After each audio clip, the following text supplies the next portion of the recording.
The legacy media hasn't changed one bit as they continue gaslighting Americans every single day, whether that be in terms of the elections going on in California, or the Karmelo Anthony case, or potentially even the ActBlue and SPLC fraud. In addition to that, we also have some supposed updates to the Iran conflict that leave it in the same exact position that it was in before. And you'll finally get to hear my thoughts on tobacco smoking versus THC. And I'm fairly confident you'll already know what I'm going to say. But all that and more in this episode of the Ben Corriveau Show.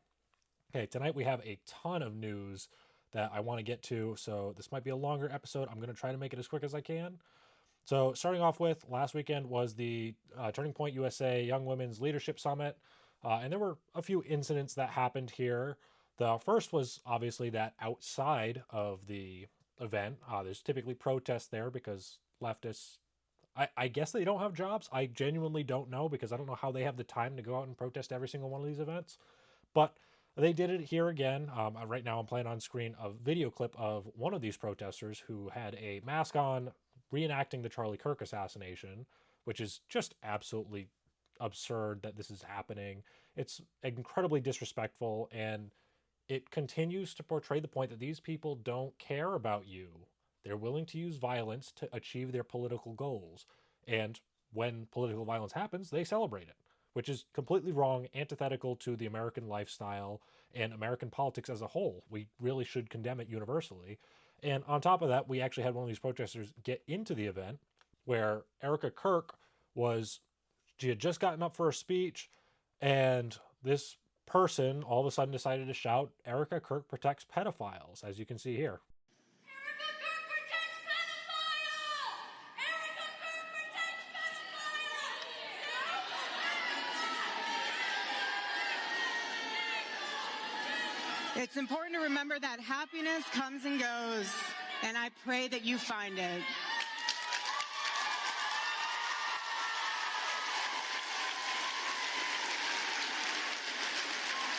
So not only did she shout that, luckily Erica Kirk, she's an amazing woman. I can't believe that she's still out there doing everything that she's doing, running the organization, because it was obviously absolutely tragic what happened with Charlie Kirk. And obviously she's been getting a lot of hate, completely unwarranted in my opinion, but you can have your own opinion, I guess. But she had a great statement here, and it was, it's important to remember that happiness comes and goes, and I hope that you find it. And this is something that I try to live my life by, where if somebody's mean to you, the best thing you can do is be nice to them. You should be forgiving. It's part of what we're supposed to do as good Christians or Catholics. And she did it right here. Absolutely amazing by her. And hopefully people learn from that. Getting past that, because I just want to provide a quick update on what happened there. We also had, obviously, the California races, because it's election month out in California because they can't count ballots. So to start off with, it was confirmed that Spencer Pratt lost the race. Surprise, surprise. Everybody knew this was going to happen. I may be in a small minority of conservatives who actually knew that this was going to happen. Some people were caught up in the media of it, and they thought Spencer Pratt was going to win. It never was going to happen. Regardless of where you are in the country, it's pretty clear that they were going to not allow him to win, regardless of the actual votes. But he lost, and it's interesting because here you could see that she previously faced a 6 percentage point deficit. So this is Nithya Raman, his not primary competitor, but the person who is running to hopefully replace Karen Bass. And she was in third place by approximately 6 percentage points on election night. And somehow she ended up jumping ahead by a razor thin margin of less than 1 percentage point.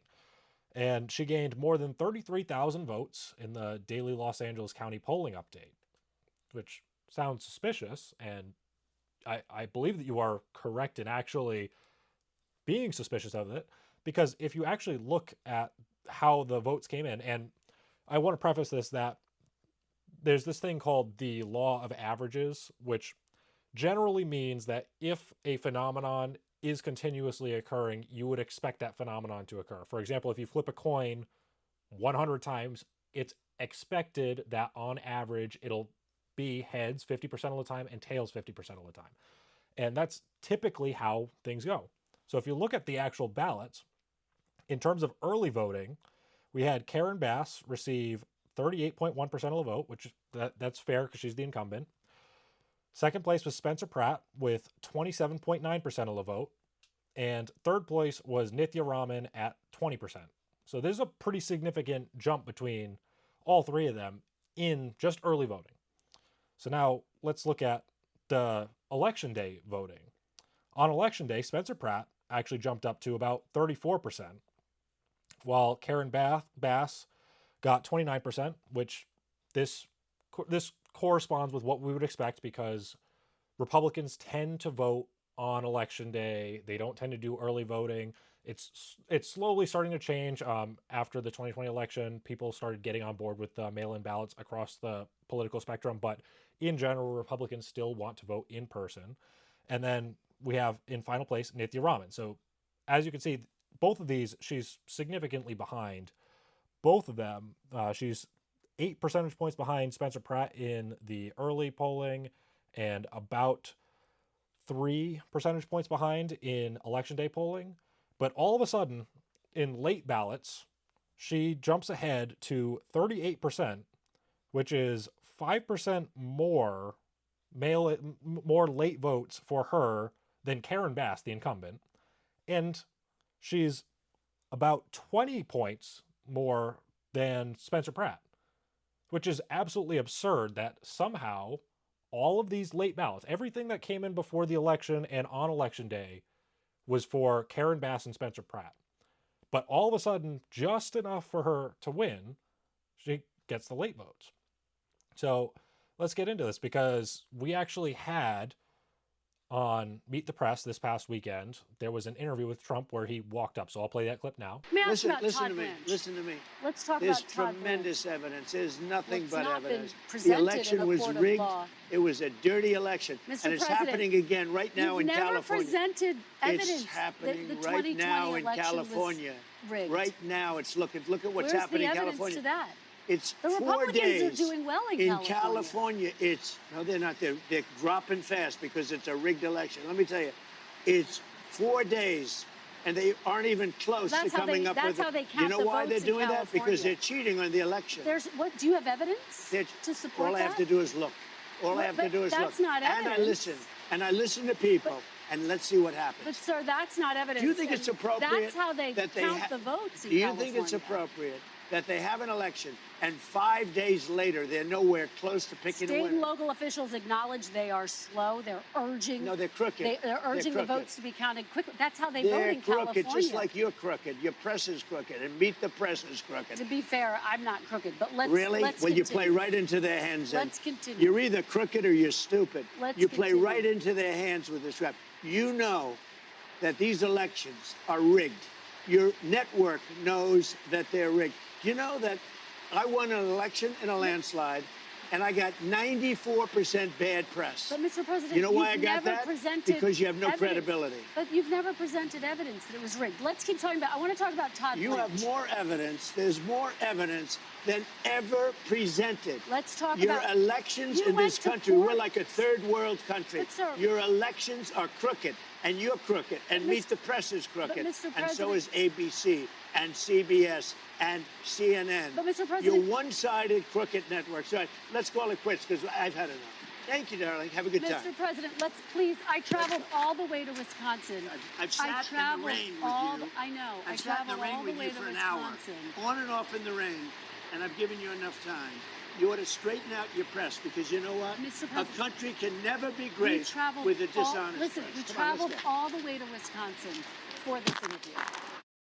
You saw there where he walked off because he was getting frustrated because Kristen Walker, she was not really going with anything that he said, which I understand that. And I don't be surprised that Trump does this. This is pretty much what Trump does. He's known for doing this. But she's pushing back on, you've never presented evidence of fraud in the 2020 election. Where's the evidence of that? Referring to the California elections. And then when actually he references how slow they're counting the ballots in California, she goes, oh, well, that's how they count the votes in California. So I want to respond to each of these points subsequently. So start off with, 2020 elections were never truly decided whether or not they were fraudulent or not. And this is something that a lot of liberals and leftists like to push in your face. There's no evidence of fraud in the 2020 election.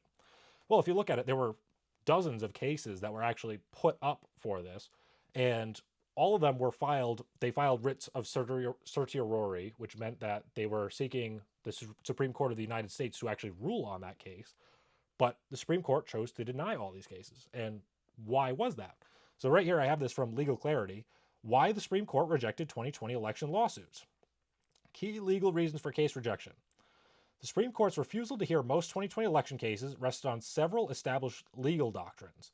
These principles act as gatekeepers determining which cases a court can and will decide. A primary reason for rejection was the doctrine of standing, which requires a party to demonstrate they have suffered a direct and personal injury.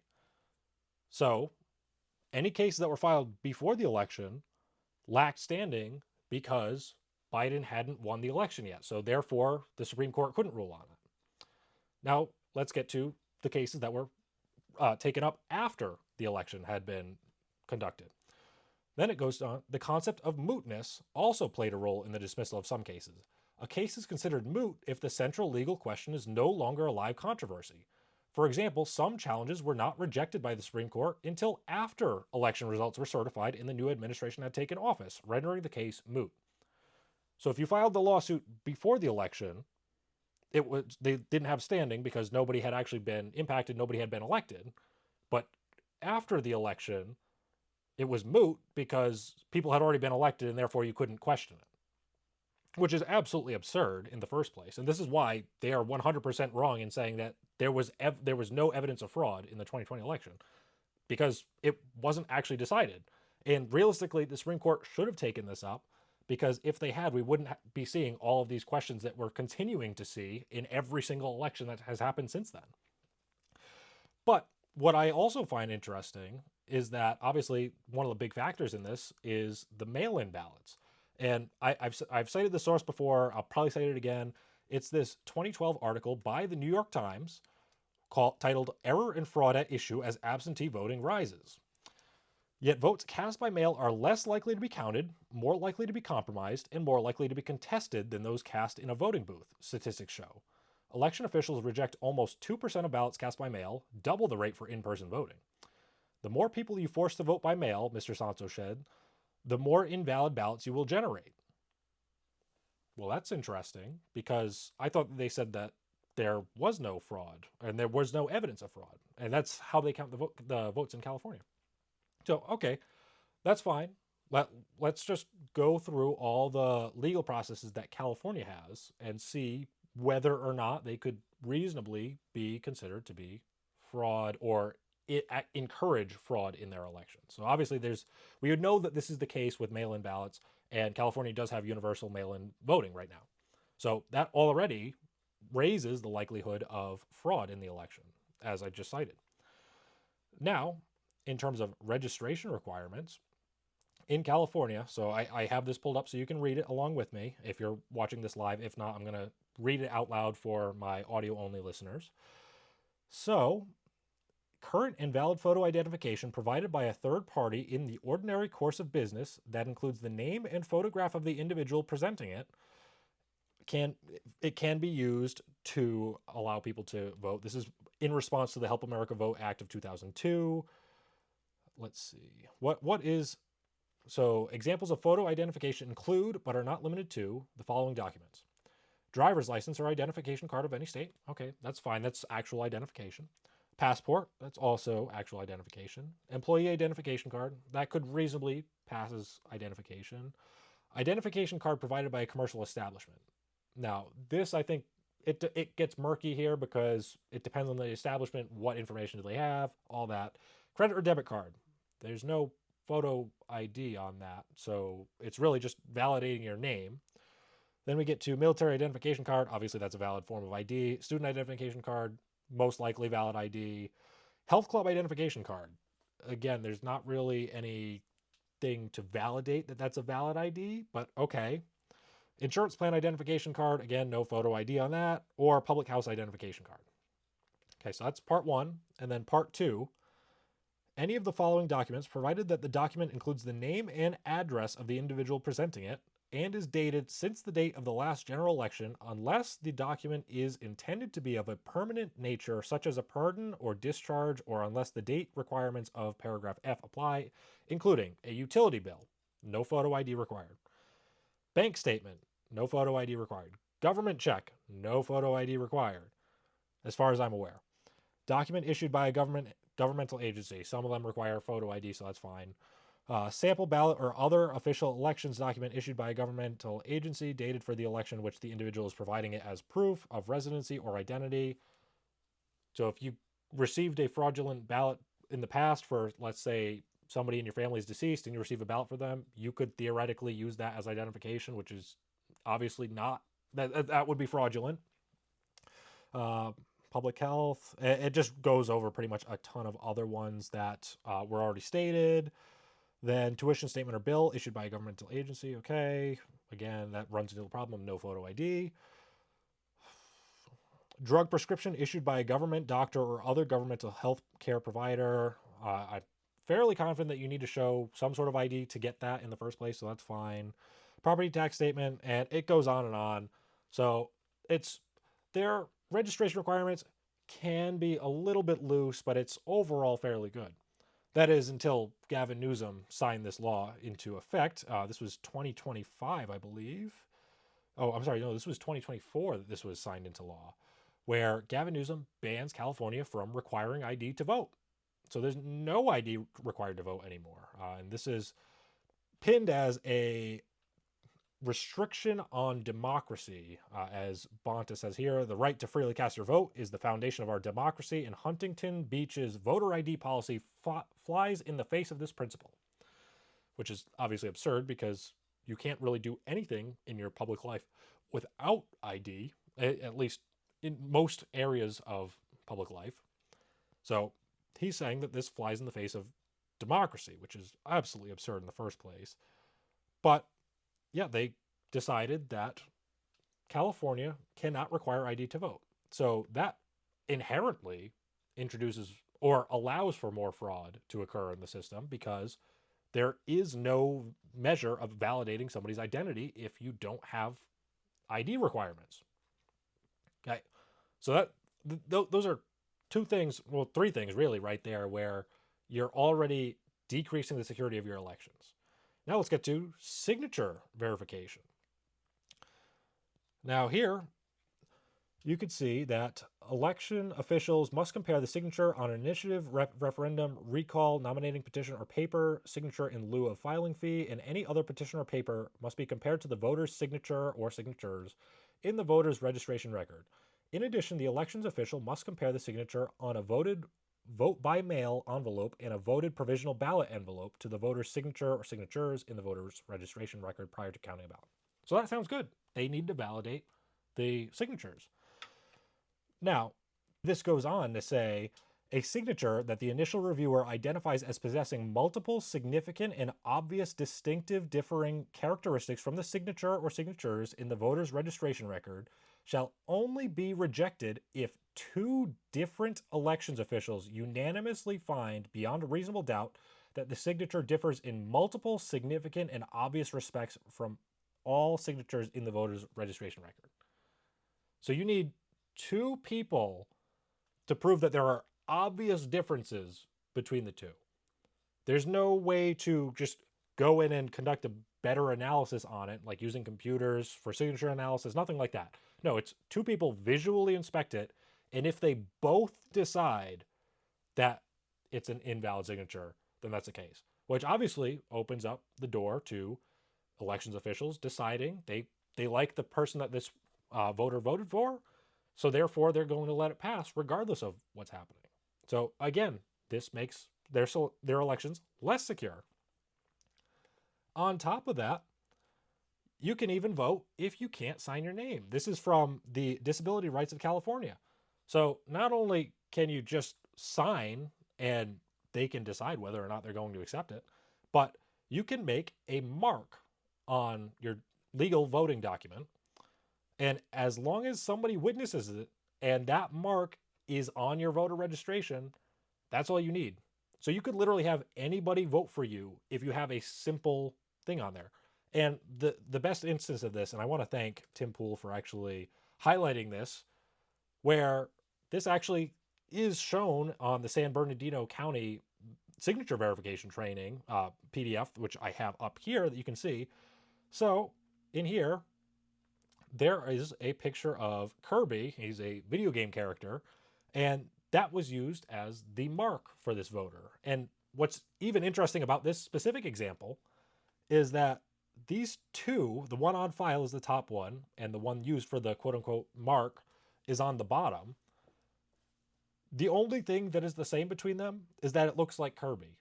It's two completely different actions, not even the same.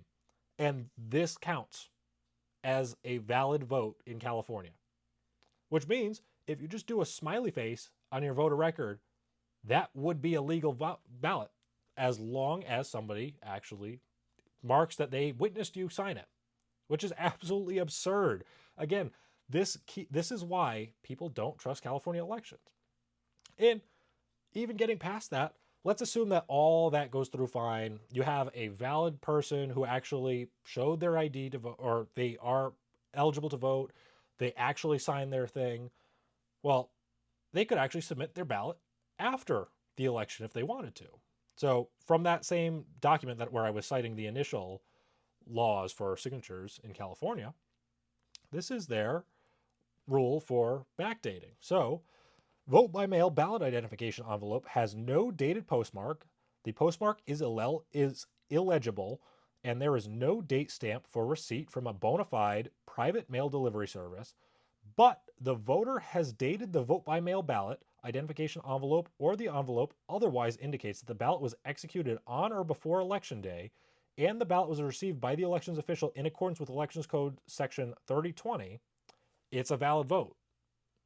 And California accepts these ballots up to a week after the election. So now do you start to understand why people are questioning this?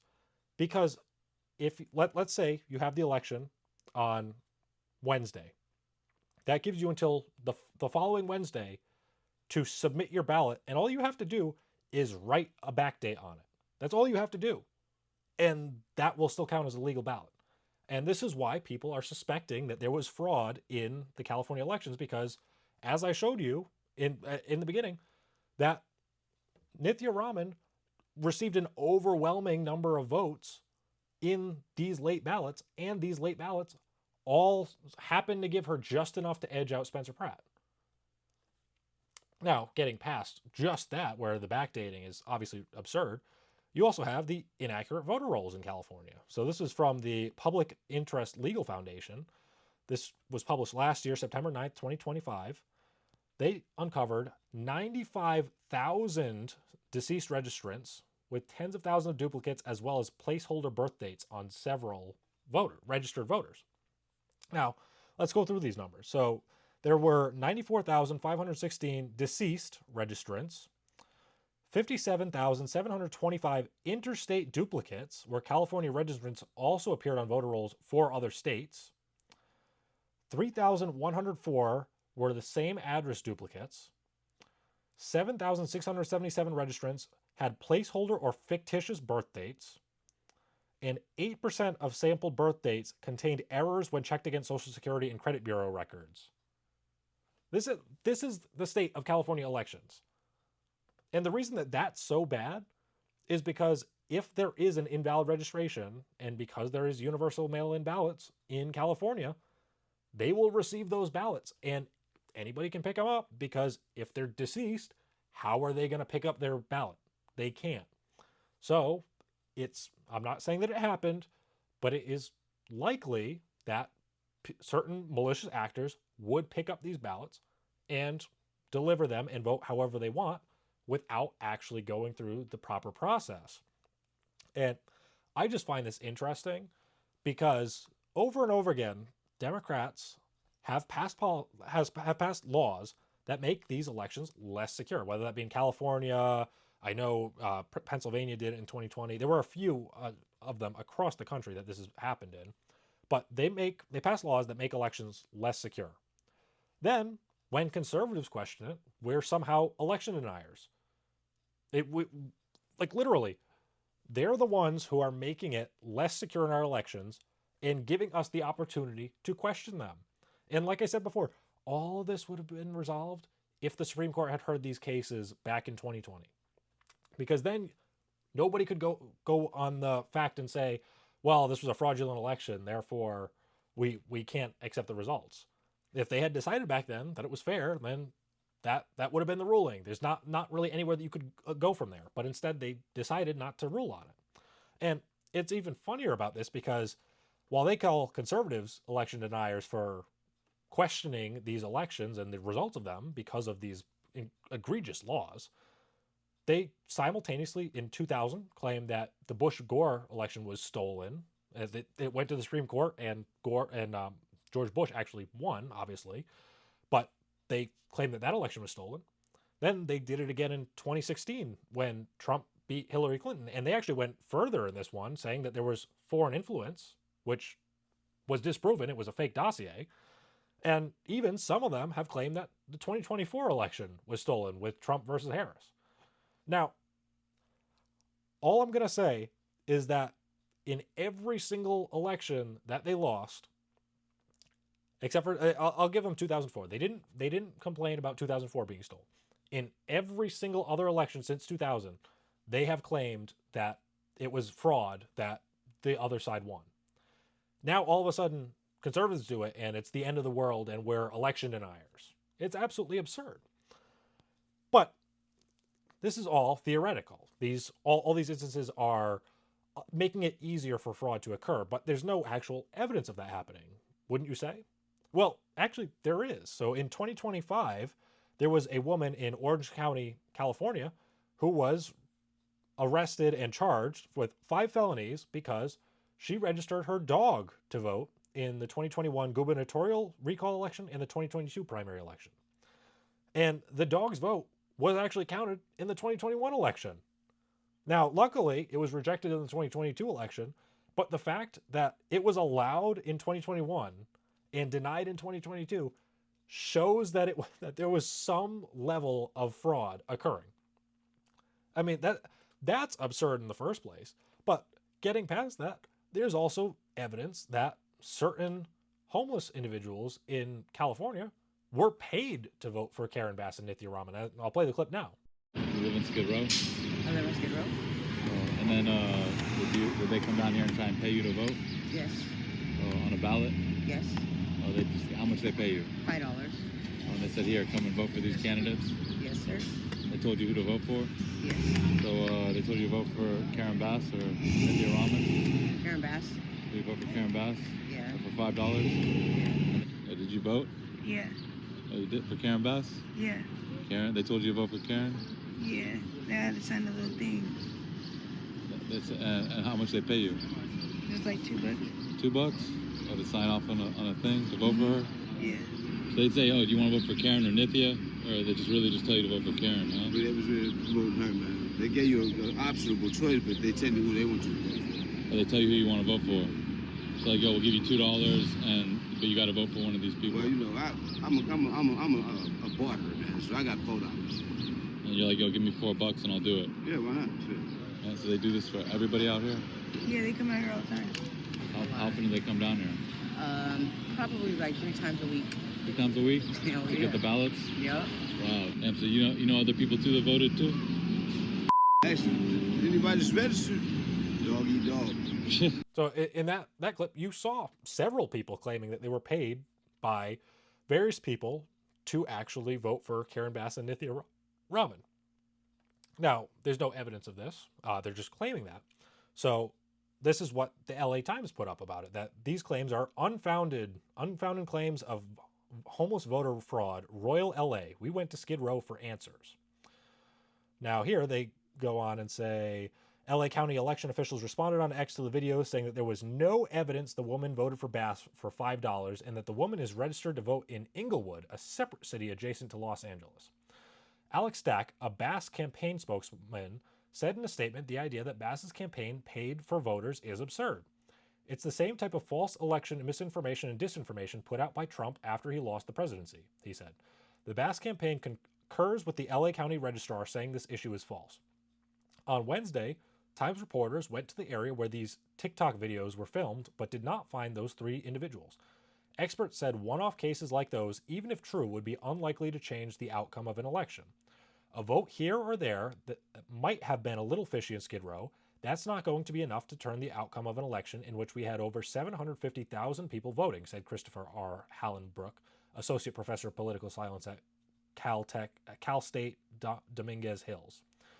Rick Hasen, a professor of law and the director of the Safeguarding Democracy Project at UCLA, said that those instances should be investigated, and given President Trump's relentless claims of voter fraud and the pressure he puts on U.S. attorneys, he is certain they will be. But he said the idea that it happened on a scale that would change the results is outlandish. If you were going to pay people $3 or $5 to vote, and you had to pay tens of thousands of them, it would be a pretty expensive and risky way to try to sway an election, he said, later adding, "You're just talking about a ridiculous, vast conspiracy." Now, my response to this is it a conspiracy if many individuals all have the same ideology and decide to do it on their own? Because then nobody's actually communicating about it. They're just going out and trying to support the people that they want in the way that they deem necessary and is seemingly allowed by California law. But getting past that, so they're saying it doesn't happen. It's not big enough to sway the election. It's ridiculous. Well, if you look into it, James O'Keefe, just I believe it was a month or two ago, actually published an expose on this where he caught several people paying for signatures and for registering people to vote, which is a federal felony. And there were 28 instances found in LA where they were even being instructed to use fake addresses. And the link is going to be in the description so you can watch the full video. I provide these for you so you can actually validate my claims and tell me if I'm wrong. But we have that. And even in addition to that, we also had the DOJ federally charge a California woman for paying voters that were homeless. What a surprise. It's almost like we could see this coming. Yeah, right here. Brenda Lee Brown Armstrong of Marina Del Rey, California, 64, also known as Anika, is charged with 1 felony count of paying another person to register to vote, a federal charge that carries a maximum penalty of 5 years in federal prison. Armstrong has agreed to plead guilty to the charge and is scheduled to make her initial appearance this morning in U.S. District Court in Santa Ana. She is expected to plead guilty in the coming weeks. According to her plea agreement, for approximately 20 years, Armstrong periodically worked as a petition circulator. In that role, she was paid by individuals and entities, known as coordinators, to collect voter signatures on official petitions that qualify initiatives, referendums, and recalls for California state ballots. Armstrong drove around the Los Angeles area to find registered voters to sign the petitions. After gathering enough signatures, Armstrong returned the petitions to her coordinators, who then paid her a set amount for each registered voter signature. The amount she was paid varied depending on the specific ballot initiative, because her coordinators only paid for signatures attributable to registered voters. Armstrong endeavored to ensure the people who signed her petitions were registered voters. Armstrong occasionally solicited petition signatures in Skid Row, an area of downtown Los Angeles notorious for its homelessness problem. Skid Row was a convenient place for Armstrong to collect signatures because of its high concentration of people in a relatively small area who were willing to sign petitions in exchange for payment. Armstrong regularly paid and offered to pay individuals cash, usually in amounts between $2 and $3, to induce them to sign her petition. Now, I'm sure that this isn't the only person. This person got caught. But this is a huge step away from, oh, this isn't happening at all. And this is why I titled this The Gaslighting Game, because that's what they're doing. They're claiming it isn't happening when it is. And it's logical that this is how it works. They have these coordinators who receive funding from somewhere. I can't tell you where. I don't have evidence of that. But right here, you can see that they were being paid somehow. Those coordinators then pay people to get signatures for these petitions, recalls, whatever, or in some cases, register to vote.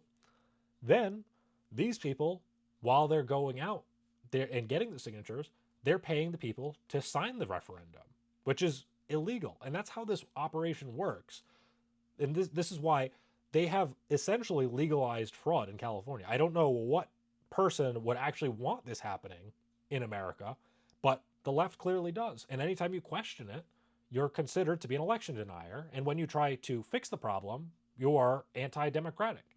Well, in my instance, I just want people who are actually supposed to vote, the eligible people to vote, to be allowed to vote and have their voices heard. I don't want their votes to be diluted by fraudsters who are going in and attempting to rig elections by paying people to vote for them, or submitting ballots that are post-dated, or not validating signatures because they're using marks instead of actual signatures, or even voters just using deceased voters, voting on deceased voters' mail-in ballots. This is what I want. And the gaslighting didn't stop there, because this week we also had the final results of the new National Mall rework that's been going on, where Trump redid the reflecting pool. And the Washington Post had this absolutely hilarious ex-post go up this week, where they said, the reflecting pool on the National Mall has been refilled following President Trump's renovations. The project ultimately took 6 weeks and cost more than $10 million, far more than Trump initially projected. And then the headline is, after Trump's $10 million renovation, the reflecting pool is full again and looks almost the same. Now, they also provided a picture of the reflecting pool, which looks similar, but it looks significantly cleaner now than it did back in 2022 when this picture was taken. They're literally trying to gaslight you into believing that Trump wasted money and there was no reason to do it. There obviously was. And actually, we even have this from Business Insider, where you can see the before and after satellite photos of this Lincoln Memorial reflecting pool, where it's pretty clear. If you look at the initial one, it looks like the pool is just a strip of grass. It's so green. And now, if you look at the second photo, the second satellite photo, it's actually blue. It looks like water.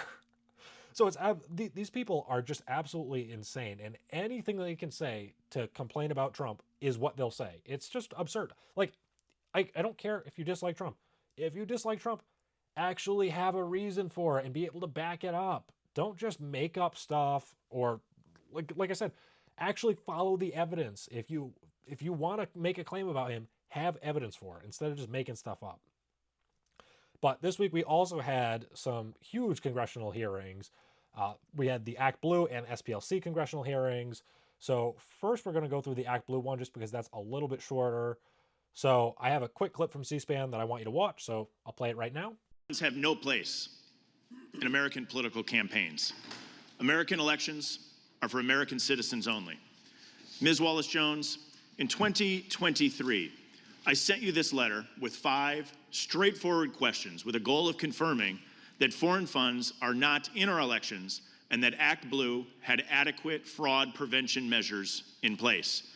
You replied a month later with a 4-page letter describing your fraud prevention policies and procedures that you had in place at ActBlue. But according to the New York Times, your response to this committee may have been false and misleading. Ms. Wallace-Jones, when you signed this letter to me, did you believe that this letter was false and misleading?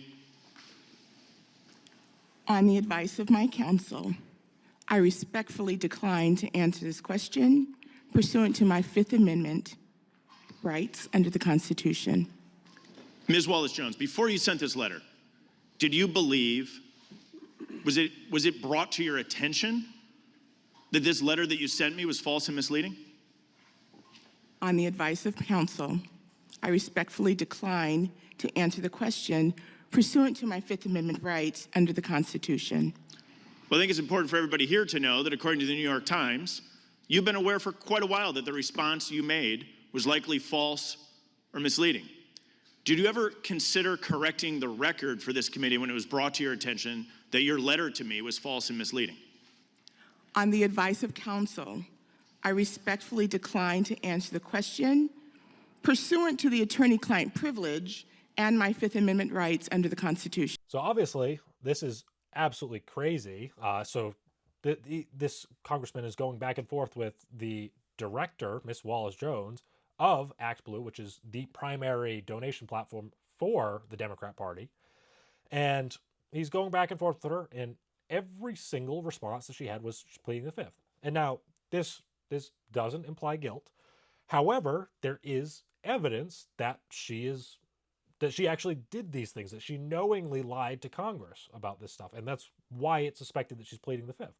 Because you could see from the New York Times that ActBlue actually did, that they were, but that they knew that they were lying to Congress, as is even referenced in that clip. So that's pretty crazy. And I think that's by far the worst testimony for her that's possible. I wouldn't be surprised if there were charges forthcoming over that, because it's just absolutely absurd that she went to a congressional hearing on this and wasn't able to say a single thing in this line of questioning because she was like dead in the water. But we also had the SPLC hearing, which this one I think was a bit more interesting because it really goes to show you what these left-leaning organizations actually do. And they just make stuff up that they believe is going to work, and it tends to backfire when reality comes in and people actually find out about it. So this first clip is of Wesley Hunt talking with Mr. Fair, the CEO of, or I'm sorry, the president of SPLC. And I'll just play the clip now. According to a superseding indictment, the SPLC paid more than $4.1 million to informants tied to extremist groups, including the KKK from 2010 to 2023. In two cases, informants who were active members of the local KKK chapter reportedly told the SPLC that they wanted out because they feared for their safety. Instead of supporting their exit, the SPLC employee allegedly encouraged them to remain involved and offered them a monthly salary of $1,200 to do so. As a result, one informant rose into a leadership role within the KKK, recruited other new members, purchased KKK materials, and were even reimbursed for expenses related to cross-burning events. I can't make this up. This is not just ironic, sir. It's quite outrageous. Sir, as you highlighted in your testimony, these organizations have survived 55 years taking donations from generous donors. During this time, were these donors ever informed where and whom their money was being passed on to? Congressman Hunt. Yes, sir. All the allegations in the indictment will be addressed in the Middle District of Alabama in the case pending against the SPLC. So you were taking money from people, and were they informed that this was actually funding members of the KKK? Congressman Hunt. So if a donor says, hey, I'm gonna give y'all $1 million, did you then say, well, we're actually gonna have a covert operation that's gonna secretly give money to KKK to fund the organization? And then did the donor then say, well, that sounds like a good idea, please take more of my money? That ever happened? Congressman Hunt, all of the allegations in the indictment will be addressed in the Middle District of Alabama in the criminal proceedings. So, here in politics, we take money from donors, and, we have a lot of donor meetings, and the first thing they want to do is they want to understand the platform that they are given to. And my guess is that if you have a donor that's given to your organization, you didn't tell them that they were giving money to KKK. That's fair to say. And if they did know that they were giving money to the KKK, I would call that nefarious intent. We have a bigger problem in this country and with your organization. So obviously, I've talked about the indictment of the SPLC before, and Wesley Hunt does a good job of going over what is actually alleged against the SPLC, but he actually asks the man, during this time, were these donors ever informed where and whom their money was being passed on to? And Mr. Fair's response, all the allegations in the indictment will be addressed in the Middle District of Alabama in the case pending against the SPLC.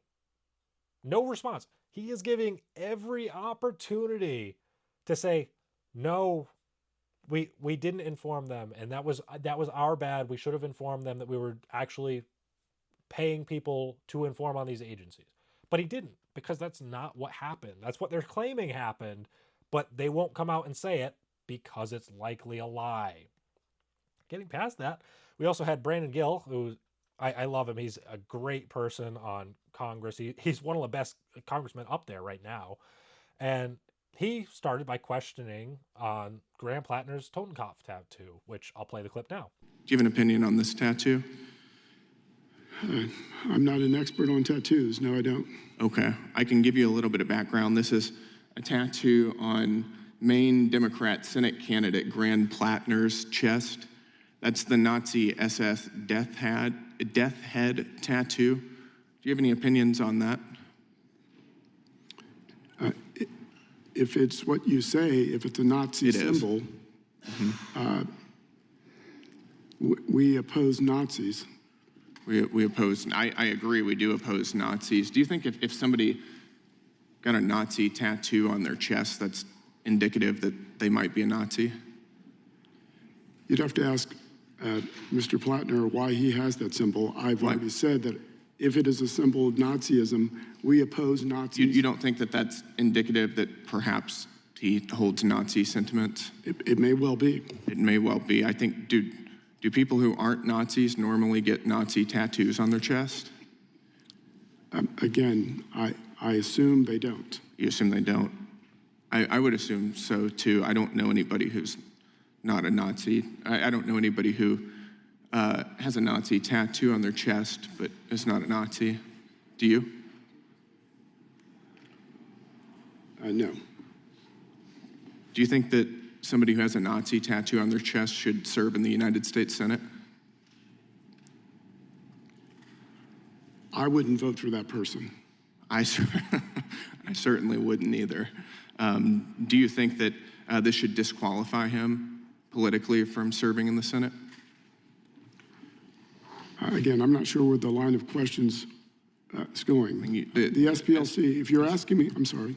Go ahead. If you're asking me if the SPLC opposes Nazis and Nazi symbols, the answer is yes. Yep, the SPLC has referred to this same tattoo as a racist skinhead symbol and tattoo. You can see the resemblance there. You wouldn't want somebody with a tattoo like that in the Senate? No. You could see in that clip that Mr. Fair was really uncomfortable as soon as Brandon Gill started asking the questions here, where his first response, I'm not an expert on tattoos. Well, and then Brandon Gill, this is a tattoo on Maine Democrat Senate candidate Graham Plattner's chest. That's the Nazi SS death head tattoo. Do you have any opinions on that? If it's what you say, if it's a Nazi symbol, we oppose Nazis. Well, I think that's pretty clear, but the fact that he's kind of leaving himself open here is absurd because obviously he wants Graham Plattner to win because he's a Democrat, he's against conservatives, and he doesn't care that he's actually a Nazi. But he has to show for the people, the American people, that he actually does care. So then, Brandon Gill continues, do you think if somebody got a Nazi tattoo on their chest, that's indicative that they might be a Nazi? Oh, well, you'd have to ask Mr. Plattner why he has that symbol. I've already said if it's a symbol of Nazism, we oppose Nazis. Well, okay, so you won't believe that that's a Nazi symbol, and you won't condemn it wholeheartedly. You'll just say, oh, well, if it is, then we oppose it. Well, it is. This has been a story for a few months now. It's not like it just came out. I'm fairly certain that you've heard about it, and he's not wholeheartedly condemning it because obviously it doesn't fit his narrative. And finally, this one I think was by far the best instance where Brandon Gill just absolutely destroyed Mr. Fair. And I'll play that clip now for you. Your organization said that restricting and banning abortion is a tool of that the far right uses to maintain white supremacy. Do you believe that pro-lifers are white supremacists? I believe that reproductive liberty is... No, do you believe that pro-lifers are white supremacists? I will tell you what I believe if you're asking. Yes or no? I can't answer that question, yes or no. I don't think that pro-lifers are white supremacists. Do you? What I think is that reproductive liberty is a right that every woman should enjoy. How many babies in the United States that are aborted are black?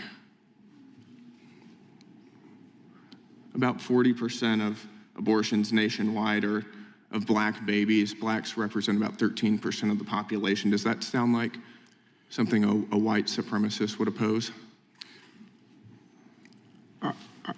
What I would say again is that SPLC supports reproductive liberty. Calling somebody a white supremacist is a pretty serious charge, isn't it? I would think you would be able to defend that if your organization says that. You clearly seem unable to.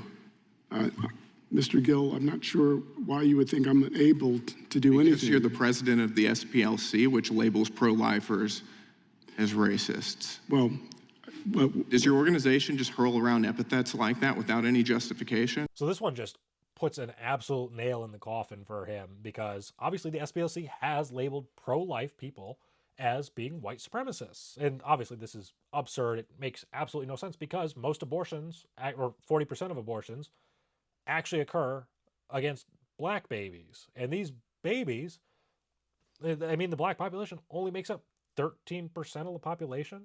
So they're incredibly disproportionately impacted by abortion. You would think that the white supremacist position would be to encourage abortion, and that's actually historically what it was.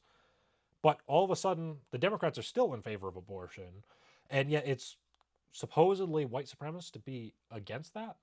And even when Brandon Gill asked him to say whether or not he agrees with that statement, he just says, well, the SPLC supports reproductive liberty. Well, it's not reproductive liberty when you're killing somebody. It's not reproductive health care, because health care requires maintaining the health of the individual, not killing somebody.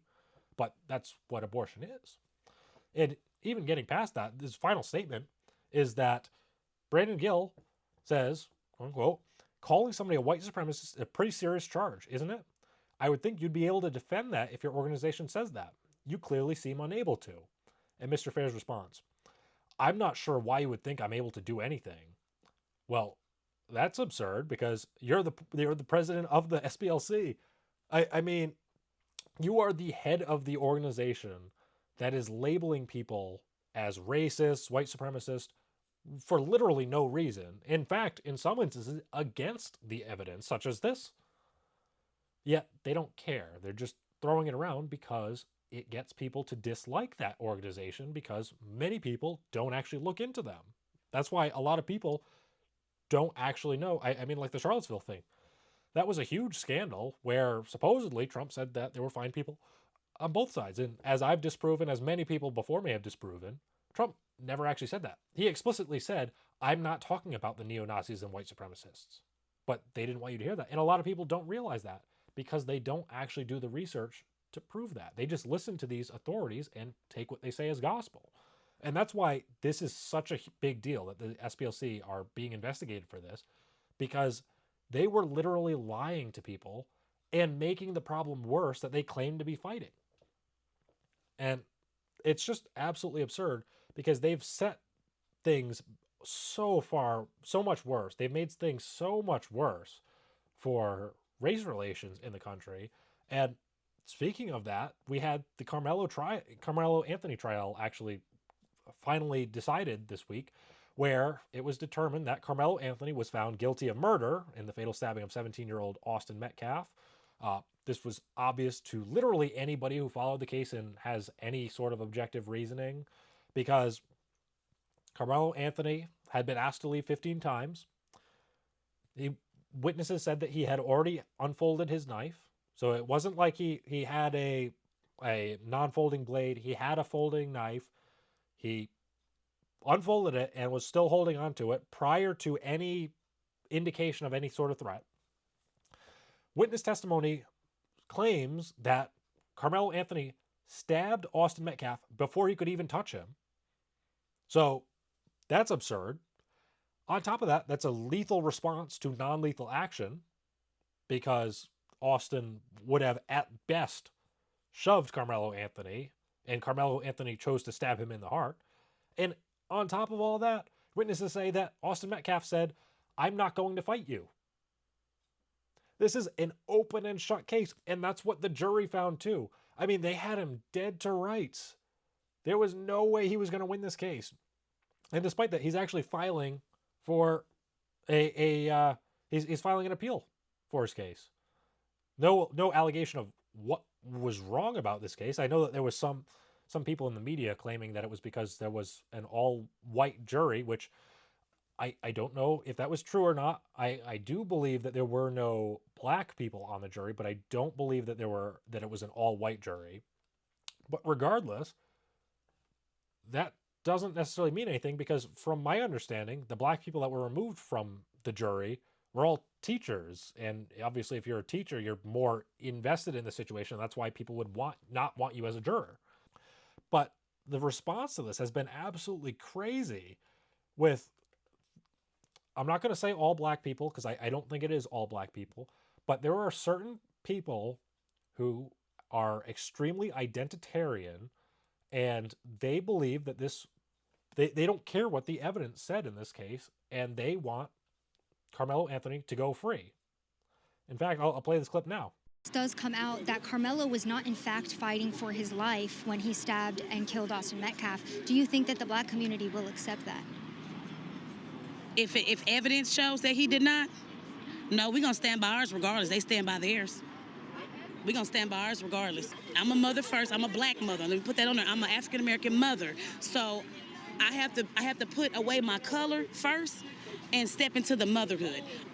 Nobody wants to see their child slain. So I do want to send prayers to Austin Metcalf, their family.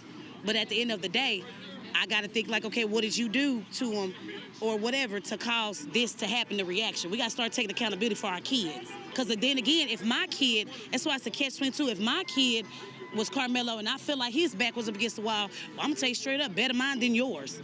Better mine than yours. So this is Savannah Hernandez. She was recently, a few months ago, assaulted by a leftist while she was actually on the street doing interviews. And here she's doing the same thing, just a man on the street interview. And she asks, if evidence shows that Karmelo Anthony didn't act in self-defense, will you accept the ruling? And this woman says, no, we're going to stand by ours regardless. They stand by theirs. She also goes on to say, better mine than yours. Now, if you're willing to put aside all available evidence because he looks like you, and that's your only standard of reasoning, isn't that racist? I mean, it literally is. The definition of racism is positive or negative discrimination based solely on the physical race of the individual. That's what it is. And she's saying explicitly that they don't care what the evidence says. They want him free. And now that's fine. It's okay to feel that way. I personally disagree with it, but at least she's not calling for violence. But some people are actually calling for violence. Right here, we have another clip from Turning Point Frontlines. Only good cracker is a dead cracker. Only good cracker is a dead cracker. Only good cracker is a dead cracker. Only good cracker is a dead cracker. Only good cracker is a dead cracker. So you heard him here. The only good cracker is a dead cracker. And for those of you who don't know, a cracker is a derogatory term for a white person. So again, he's explicitly calling for the death of white people in response to this, because apparently this was somehow racist, despite the fact that all the evidence indicates that this was not self-defense and it was at least some sort of premeditation. And on top of that, it's not just this man either, because we have this group of people that Nick Sorter got a video of.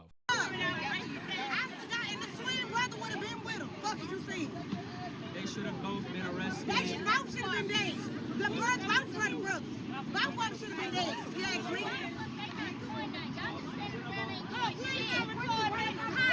Don't record me. I ain't asked you not to record me. Like I said. Both of the brothers should have been dead. You heard that right. And these are the people that are actually telling us that we're the racists because we believe in objective reality. We don't believe that race should be the reason that anybody gets a job or gets into a school. We believe that you should have the equal opportunity, regardless of your skin color, regardless of your sex, regardless of your religion. You should have the same opportunities. Now, you may not have the same exact skill level, because obviously people have different skills, different physical attributes. People are better than others in certain ways, but that doesn't mean you don't have the opportunity to get those positions or get that job or get that or go to that school. It's just not the reality. And of course, you could say that this is just small people, like everyday citizens. This isn't actually mainstream people. But no, Cardi B came out and said, wow, just freaking wow, disgusting. This is not justice. This is trying to make an example. Well, that's absurd, because as I've already laid out for you, and you can watch some of the clips from the trial, I mean, all the evidence indicates that this was not self-defense, but they're still trying to make it out to be self-defense, which it objectively was not. And this is stoking racial tensions, and my greatest fear is that this is going to boil over, and we're going to have another race war like we had with the civil rights movement, where we had black and white people fighting and killing each other for literally no reason. I mean, that's what it's looking like we're going to, because these people who believe that race is the primary identifier of whether or not somebody is good and what they deserve, they are creating the world for this. Because not only does this divide people as it is, but on top of that, if they actually get their way, it's going to create an inverse reaction for the younger Americans growing up. And you're already starting to see that with a lot of people, younger Americans, supporting people like Nick Fuentes, who openly claims that certain people of certain races are worse than others and we should keep them away from our society. And I don't necessarily agree with that. I agree that certain cultures are worse than the American culture, and we cannot have those cultures here. But if a person is willing to assimilate with us and actually contribute to our culture, I don't have a problem with that. But this is the response that we're seeing from people. And that's why we need to get this to stop. We need to roll back these policies so we stop future radicalization as well as current radicalization. And getting past just Cardi B, we also have elected officials going out and actually condemning this, where we have this clip from Jasmine Crockett. Karmelo Anthony was sentenced to 35 years. I want to get your reaction to the trial and the verdict. My heart breaks for so many reasons. And so I was just speaking to a student that is shadowing me who wants to be a public defender. And so it takes me back to what actually made me decide to get into this legislative work in the first place, because I know that our systems are broken.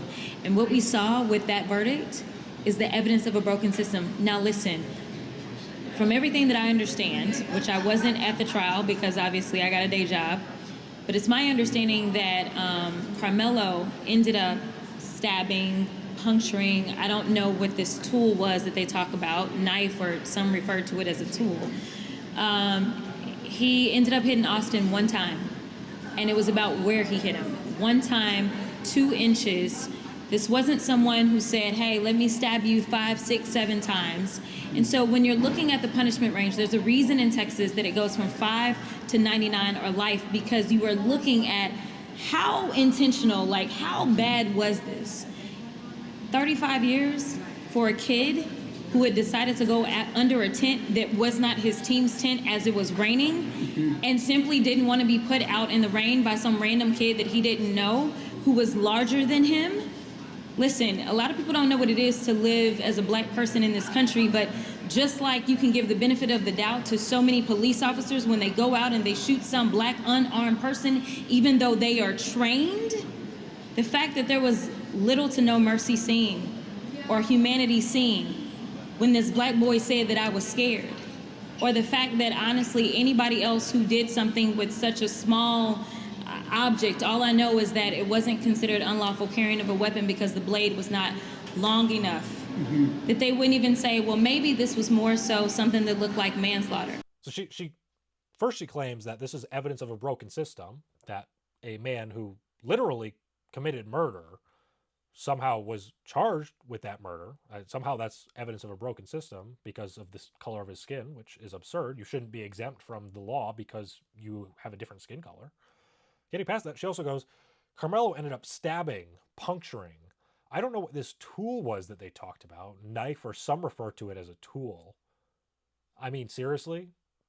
She is literally trying to make this out to be, oh, He was 100% innocent. He did absolutely nothing wrong. It was Austin Metcalf that was the reason that he died.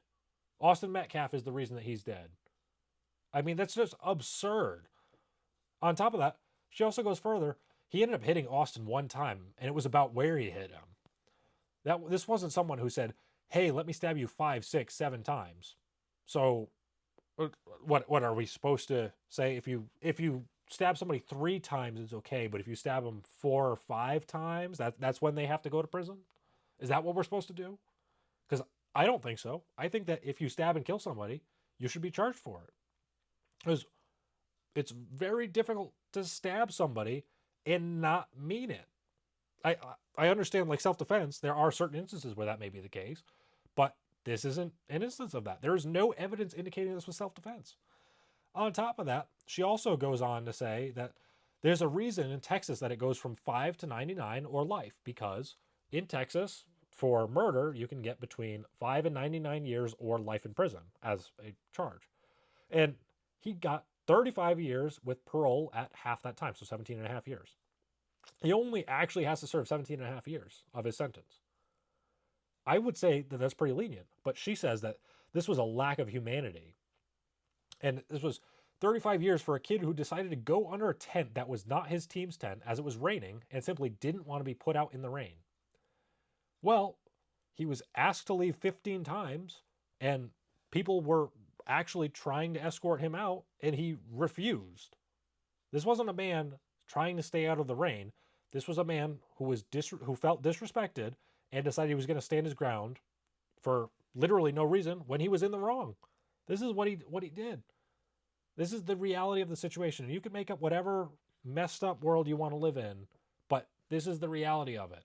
It's sad that Austin Metcalf died, and it's sad that this man this kid really, is going to prison, but there need to be consequences for actions, or else you will have more of these bad actions continuing in society. That's what needs to happen.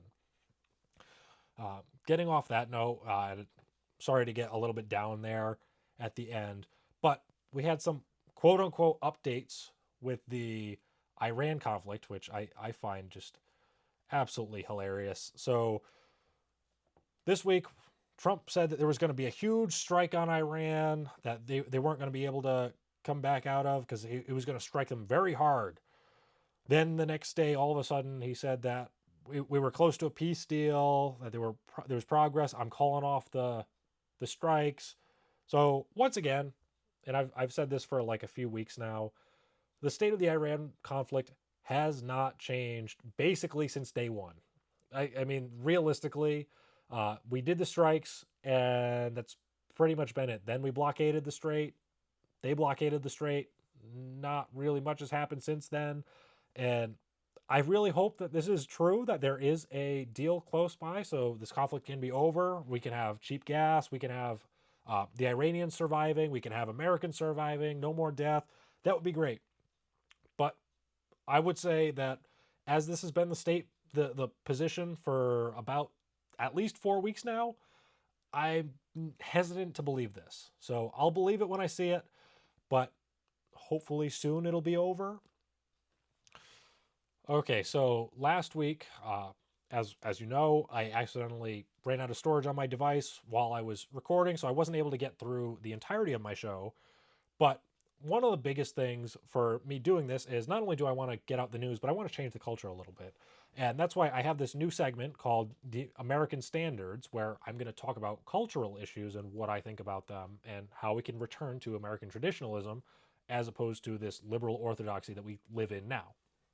And for this inaugural segment, I wanted to talk about smoking because I've said it before. I'm a huge cigar smoker. I love smoking cigars. One of my favorite pastimes to do. I actually just had one earlier today. It was super relaxing. It's like 90 degrees outside.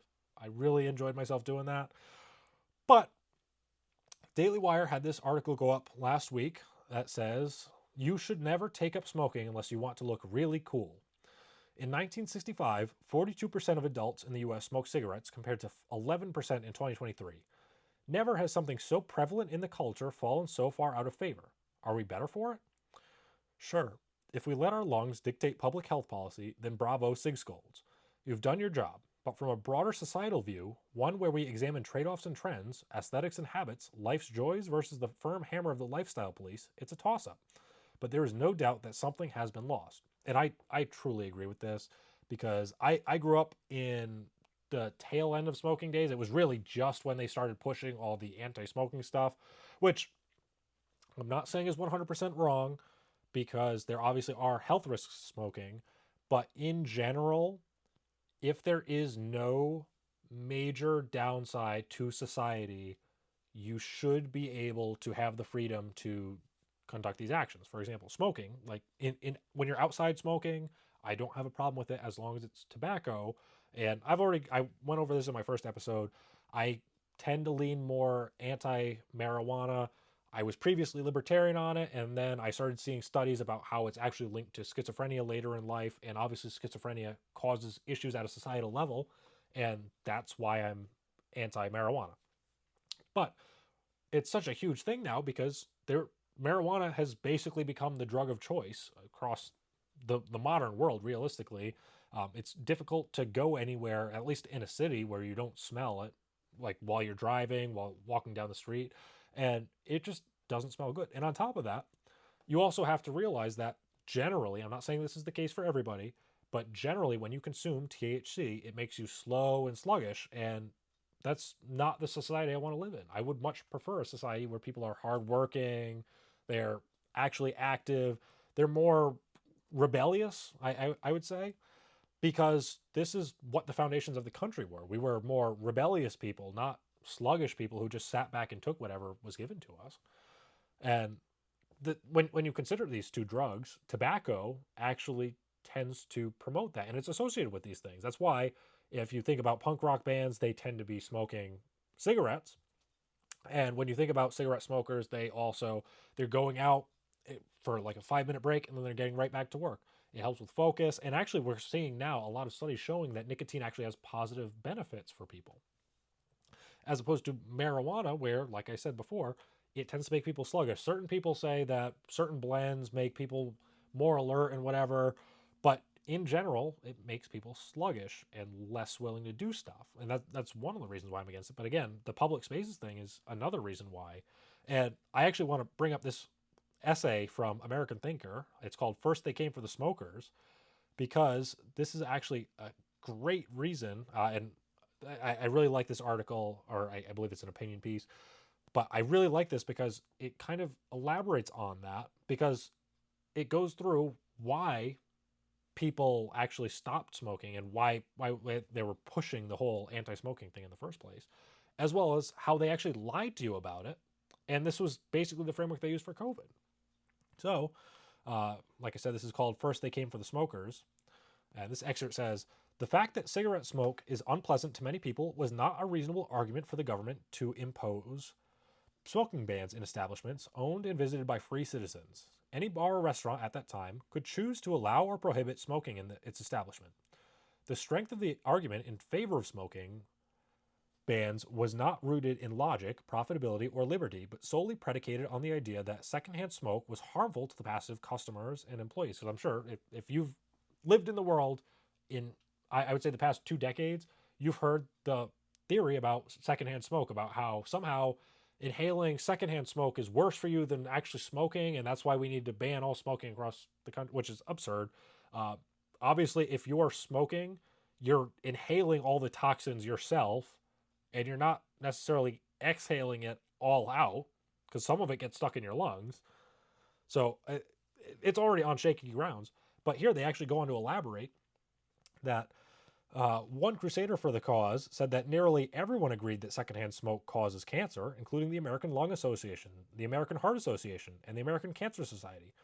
The problem, as the show points out, is that they were all basing their conclusion on the same flawed 1993 Environmental Protection Agency study that suggested that up to 3,000 people per year die from secondhand smoke. In 1998, a court rebuked that study, saying that it cherry-picked its data and deviated from acceptable scientific procedure to ensure a preordained outcome.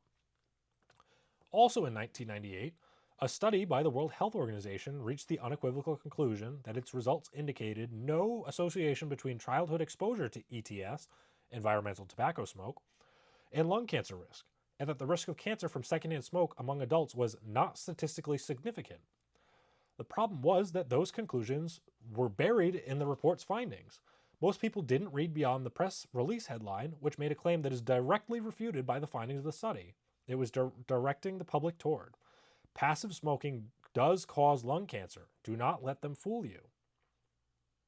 So they literally lied to people and convinced many people that smoking was something that nobody should ever do because it's bad for society, which there was no evidence of. And this is why I'm not going to say that you should take medical advice from me. I'm not a doctor. Consult your doctor. I guess if you want to smoke, then do what you want. But I will continue to have at least one cigar a week, and I encourage you to do the same because it keeps me sane, it helps me relax, and it just looks cool. So that's all I have for this segment. Now, I'm going to close with a segment that I previously called Happy Hour, but I think I'm going to call it a moment of kindness going forward because I feel like that better represents what I want to convey in the segment. It sounds a little bit better. So this week, I have an article from today, and this is titled, Minutes After Meeting a Stranger on the Subway, One Woman Made a Promise to Her That Changed Both of Their Lives. And now that kind of alludes to what happened here. So these two women meet on the subway, and while on the subway, they start talking. One of them's a little bit older. The other one was younger. And the younger woman, she ends up hearing the life story about this older woman, how she's lived a difficult life. She lost her husband when she was 28 years old. Her parents died a few months later, and then her daughter died when she was 56. And that older woman is 81 now. And while they were talking, she ended up telling this younger girl that her dream was to return to Puerto Rico, where she was born. But she was afraid of flying. So as soon as the younger woman heard this, she actually said that she would fly out there with her, which is it's incredibly nice of her to do. But it didn't end there. So they've actually continued talking since then. And yeah, they're supposedly best friends now. They go out and eat at least once a week, I believe it says in this article. But they went viral for their story over that. They received over 3 million views. And yeah, they are actually planning on taking that trip. They have a new series out called Mondays with Maria. It's on TikTok if you want to go watch it. But yeah, it's just incredible seeing this, that total strangers, they end up talking, they strike it up, and it's a friendship right away. And it's good to see stories like this every day because obviously the news is just so down. A lot of times it's bad news. You see a lot of death and destruction across the world, people lying, cheating, like literally attempting to destroy this great country. But it's always great to take some time to yourself, pause, and realize that there is still some good in this world and that there are people actually trying to improve it and focusing on fixing each other's lives. And that's where I'm going to end it today on a good note. So thank you very much for watching. If you could please like and subscribe this, share it around with everybody you know. I don't get paid to do this. I just do this for you guys. So thank you very much, and I'll see you next week on The Ben Corriveau Show.